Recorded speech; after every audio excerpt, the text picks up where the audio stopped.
Hello दोस्तों, स्वागत है आप लोगों का हमारे यूट्यूब चैनल महान सर में।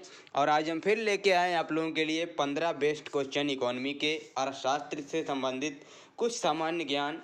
तो आज की क्लास शुरू करने से पहले आप लोगों को बोलना चाहूँगा, अगर आप लोगों ने अभी तक मेरे चैनल को सब्सक्राइब नहीं किया है तो चैनल को सब्सक्राइब कर लें और बेल आइकन को भी प्रेस कर लें, ताकि वीडियो की नोटिफिकेशन आप लोगों को मिलती रहे और आप लोग ऐसी क्लास को देखते रहें, अपनी नॉलेज को इम्प्रूव करते रहें, अपनी तैयारी को इम्प्रूव करते रहें। तो शुरू करते हैं आज का पहला क्वेश्चन। 76 नंबर का क्वेश्चन है, निम्नलिखित राज्यों में से किस राज्य में चाय किस राज्य में ज़्यादा चाय के बागान हैं। तो बताइए आप लोग, इसमें से कौन सा ऑप्शन होने वाला है जिसमें चाय के बागान सबसे ज़्यादा हैं। तो इसका जो ऑप्शन है, आप लोगों को कोई भी ऑप्शन में जाने की ज़रूरत ही नहीं पड़ेगी मेरे ख्याल से, क्योंकि आप लोग इसका तो आंसर असम ही लगाने वाले हैं और मैं भी इसका आंसर असम ही लगाने वाला हूं। तो बिल्कुल सही जवाब आपका क्या है, ऑप्शन ए इसका सही जवाब होता है। अब बढ़ते हैं नेक्स्ट क्वेश्चन की तरफ, और नेक्स्ट क्वेश्चन क्या है, निम्नलिखित में से किस फसल के लिए भारत का कृषि क्षेत्र सबसे अधिक है। तो बताइए आप लोग, इसमें से भारत का जो कृषि क्षेत्र है सबसे अधिक किस फसल के लिए है। क्या गेहूं के लिए है, क्या आपका कपास के लिए है, या फिर दलहन के लिए है। नहीं नहीं, ऐसा कुछ भी नहीं है दोस्तों, ये तीनों के तीनों ऑप्शन आपके खारिज होते हैं। इसका जो सही ऑप्शन आपका होता है वो आपका क्या है, ऑप्शन डी बिल्कुल सही जवाब है। चावल के लिए सबसे ज़्यादा कृषि क्षेत्र है भारत में। तो सही ऑप्शन आपका क्या है, डी बिल्कुल सही जवाब, बिल्कुल सही जवाब आप लोगों का। और बढ़ते हैं नेक्स्ट क्वेश्चन की तरफ। नेक्स्ट क्वेश्चन, निम्नलिखित में से निम्नलिखित में से भारत के किस राज्य में कोयले की मात्रा सबसे अधिक है। बताइए इसका सही जवाब क्या है। क्या इसका सही जवाब महाराष्ट्र है, क्या इसका सही जवाब उड़ीसा है, क्या गुजरात तो नहीं है, या फिर राजस्थान है। तो दोस्तों, इसका जो सही जवाब है मैं आप लोगों को बताता हूँ, आप लोग भी बताइए मुझे कि इसका सही जवाब क्या है। इसका जो सही जवाब है वो दोस्तों क्या है, कोयले की बात हो रही है, तो ये आपका क्या है, उड़ीसा इसका सही आंसर होने वाला है। उड़ीसा में कोयले की सर्वाधिक मात्रा पाई जाती है। तो इसका सही ऑप्शन आपका क्या है, बी है।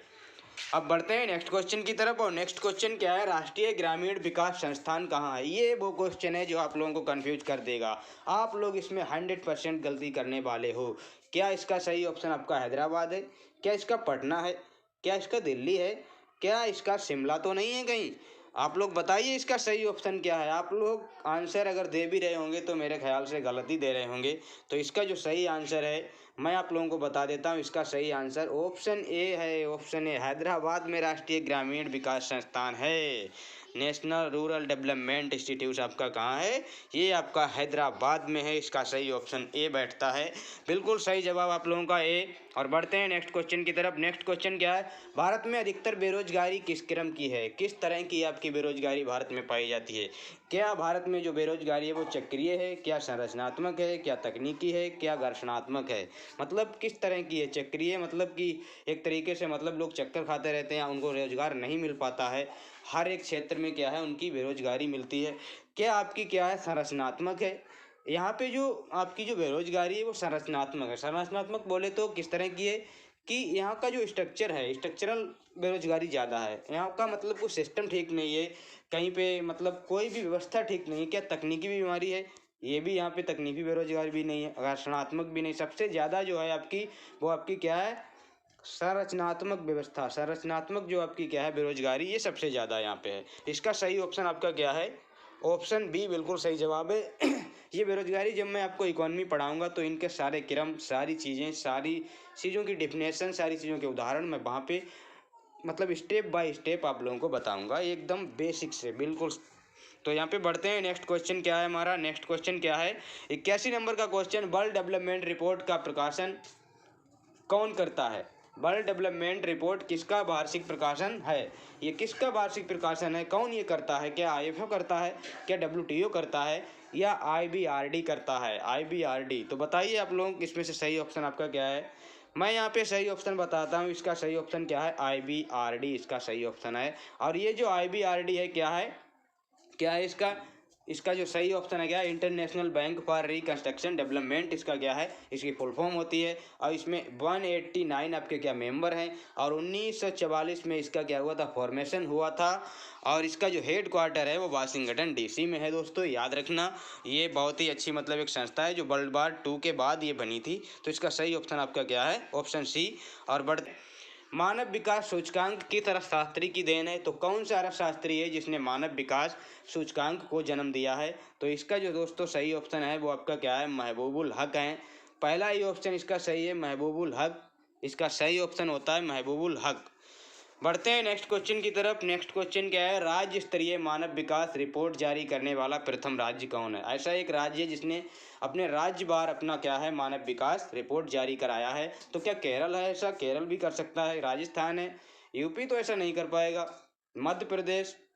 यहाँ पे जो सही ऑप्शन दोस्तों है वो आपका क्या है? एमपी है, यानी कि मध्य प्रदेश इसका सही आंसर होता है। और बढ़ते हैं नेक्स्ट क्वेश्चन की तरफ। नेक्स्ट क्वेश्चन हमारा क्या है? बंद अर्थव्यवस्था से आप क्या समझते हो? क्लोज्ड इकोनॉमी आप से क्या समझते हो? क्लोज्ड इकोनॉमी क्या आयात बंद, निर्यात बंद? तो इसका जो सही ऑप्शन आपका क्या होता है? इसमें आपका जो सही ऑप्शन होता है, आयात और निर्यात दोनों ही बंद हो जाते हैं, क्योंकि ये क्लोज्ड इकोनॉमी होती है। और क्लोज्ड इकोनॉमी में क्या है? आयात और निर्यात दोनों ही बंद रहते हैं। तो इसका सही जवाब आपका क्या है? ऑप्शन डी बिल्कुल सही जवाब होता है। और बढ़ते हैं नेक्स्ट क्वेश्चन की तरफ। नेक्स्ट क्वेश्चन क्या है? भारत में प्रचंड बेरोजगारी सामान्यतः दिखाई देती है, तो ये कहाँ दिखाई देती है? आप लोग बताइए इसका सही आंसर क्या है? क्या सेवा क्षेत्र में है, क्या आपकी कृषि क्षेत्र में है, क्या आपकी फैक्ट्री क्षेत्र में है, या फिर इन सभी में आपकी क्या है? प्रचंड बेरोजगारी है। अब पहले प्रचंड बेरोजगारी को समझ लीजिए। क्या है? एक ही काम में बहुत से लोग अगर लगे हों और वहाँ पे उतने लोगों की ज़रूरत अगर ना हो, तो उसमें कुछ लोग मतलब ऐसे ही लगे हुए हैं जिनकी ज़रूरत भी नहीं है, खाली लगे हुए हैं, जबकि 2 ही लोग काम कर सकते हैं। वहाँ पे आप 5 लोग लगाए बैठे हो, तो वहाँ पे क्या है? आप लोगों का वो जो 3 लोग हैं वो आपके प्रचंड बेरोजगारी में, छिपी हुई बेरोजगारी में। तो ये आपका क्या होता है? ये कृषि में होता है। कृषि में क्या है? 2 व्यक्ति भी मतलब कर सकते हैं, लेकिन वहाँ पे 10 लोग लगे हुए हैं। तो ये क्या है? आपका प्रचंड बेरोजगारी होती है। तो इसका सही ऑप्शन आपका क्या है? कृषि होता है। नेक्स्ट क्वेश्चन क्या है? भारत के किस राज्य में गरीबों का प्रतिशत सबसे अधिक है? और दोस्तों ये क्वेश्चन आप लोग बिल्कुल गलत करके आओगे, बिल्कुल गलत करने वाले हो कि इसमें कौन सा ऑप्शन सही है। इसका जो सही ऑप्शन आपका क्या है? क्या आपका उड़ीसा है, क्या बिहार है, या झारखंड है, या फिर आपका छत्तीसगढ़ है? आप लोग बताइए इसमें सही ऑप्शन आपका क्या होने वाला है। तो इसका जो सही ऑप्शन आप लोगों का क्या है?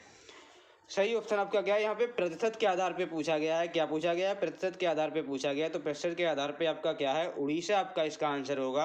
अगर आपका संख्या के आधार पे पूछा जाता, अधिक के आधार पे, तो आपका बिहार इसका सही आंसर होता। तो इसका सही ऑप्शन आपका क्या है? ऑप्शन ए बिल्कुल सही जवाब होता है।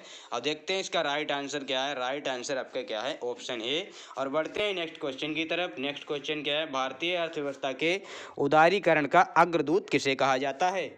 भारतीय अर्थव्यवस्था का उदारीकरण बोले तो जिसमें एलपीजी सुधार लाने का जिसने मतलब एक महत्वपूर्ण रोल निभाया था, तो वो कौन व्यक्ति थे? तो वो आपके क्या पी चिदम्बरम थे, अमर्त्य सेन थे, डॉक्टर मनमोहन सिंह थे। तो ऑप्शन आपका क्या है? ऑप्शन आपका सी बिल्कुल सही जवाब होता है। ऑप्शन सी आपका क्या है? बिल्कुल राइट जवाब होता है। मनमोहन सिंह को इसका अग्रदूत माना जाता है। और बढ़ते हैं नेक्स्ट क्वेश्चन की तरफ। एक बार इसका आंसर आप लोगों को दिखा देते हैं। इसका जो सही आंसर है यही आपका है। और बढ़ते हैं नेक्स्ट क्वेश्चन। नेक्स्ट क्वेश्चन हमारा क्या है? किसी अर्थव्यवस्था में क्षेत्रों को सार्वजनिक और निजी में किस आधार पर वर्गीकृत किया जाता है? तो यहाँ पे इसका सही ऑप्शन क्या है? आपका रोजगार की शर्तें, उद्यमों का स्वामित्व, कच्ची सामग्रियों का प्रयोग, इनमें से कोई नहीं। तो यहाँ पे क्या है? यहाँ पे उद्यमों के आधार पर क्या है? निजी है उद्यम, या फिर आपका मतलब गवर्नमेंट है, तो उसके आधार पर आपका क्या है? इसका आधार निर्धारित किया जाता है। तो इसका ऑप्शन आपका क्या है? बी बिल्कुल सही होता है। और बढ़ते हैं नेक्स्ट क्वेश्चन की तरफ। नेक्स्ट क्वेश्चन क्या है? भारत की राष्ट्रीय आय में सर्वाधिक योगदान है, भारत की जो राष्ट्रीय आय है उसमें सर्वाधिक योगदान किसका है? तो सर्वाधिक योगदान आपका पता होगा कि सेवा क्षेत्र एक ऐसा क्षेत्र है जो सबसे ज़्यादा इसमें योगदान निभाता है। सबसे ज़्यादा महत्वपूर्ण रोल आपका सेवा क्षेत्र का ही होता है। ऑप्शन ए बिल्कुल सही होता है। और बढ़ते हैं नेक्स्ट क्वेश्चन की तरफ। और ये आज का नेक्स्ट भी है और लास्ट भी क्वेश्चन है। और देश में राष्ट्रीय न्यायाधीश की स्थापना कब हुई? देश में राष्ट्रीय न्यायाधीश की स्थापना कब हुई? तो दोस्तों ये जो क्वेश्चन है इसमें थोड़ा मैं भी कंफ्यूज हूँ। 1955 है कि 65 है, या 52 है, या 50 है?